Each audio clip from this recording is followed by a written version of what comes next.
Your WVUA News at 10.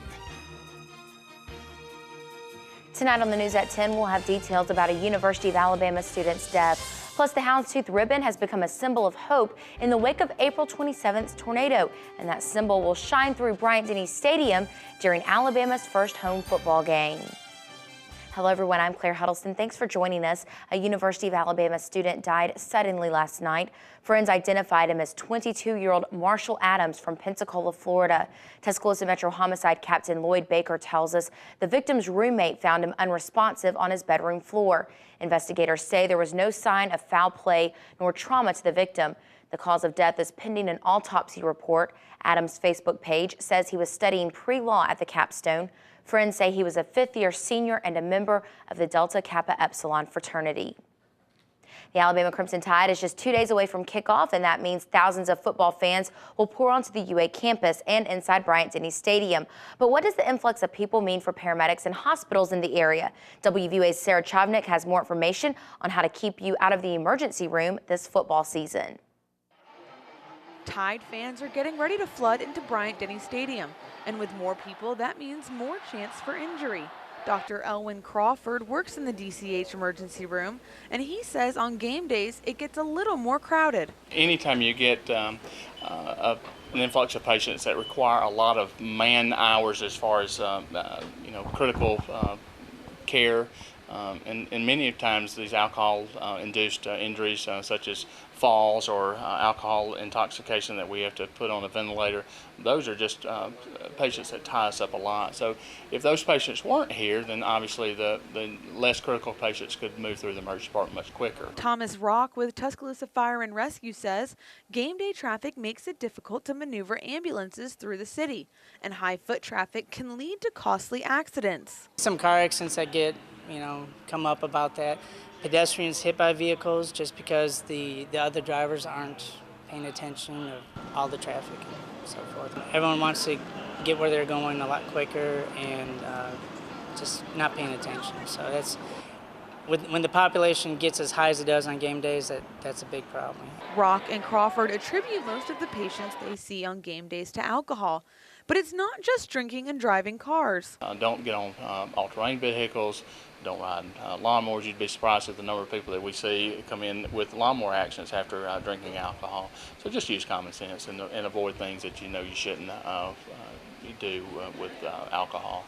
So whether you plan to tailgate on the quad or you plan to stay at home, officials remind you to keep safe, keep hydrated, and stay aware of what goes on around you. In Tuscaloosa, Sarah Chavnik, WVUA News.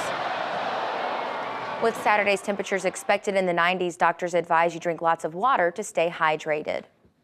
When you're in the stadium Saturday, you will likely see an extra design on the football field. The houndstooth ribbon, which became associated with tornado recovery in Tuscaloosa, is being painted along each 25-yard line.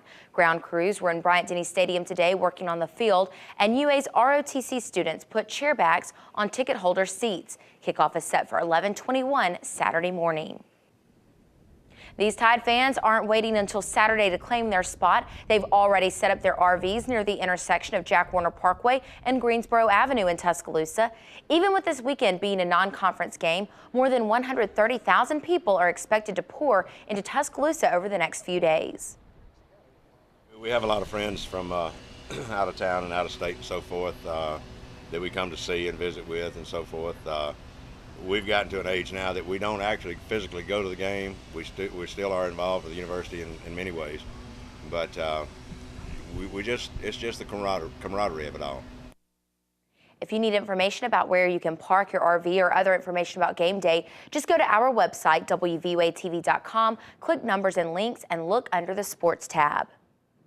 Alabama head football coach Nick Saban and his charity Nick's Kids have teamed up with Habitat for Humanity to rebuild tornado-damaged homes in Holt. Today, one family got the keys to their new home. WVUA's Daniel Sparkman shows us why this house is more than just a place to live.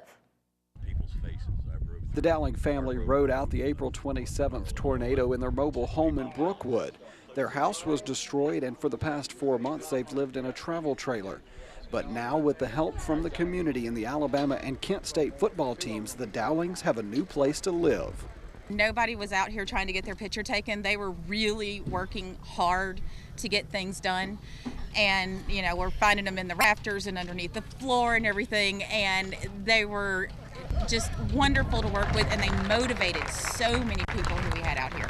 I definitely want those guys to recognize how important it is to serve other people and the positive, self-gratification that you can get from being of service to other people. Robert Dowling says it's that attitude around the community that is helping get so much accomplished in a short amount of time.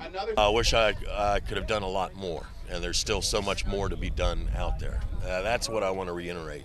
There's a lot left to be done, and it takes people just like you to get it done. Not only did the Dowlings get a new home, but they also got a new peace of mind with the addition of this safe room in their new place. If this happens to us again, my family has somewhere safe to go. I don't have to worry if I'm not there or if someone's not there, because we have somewhere safe to go.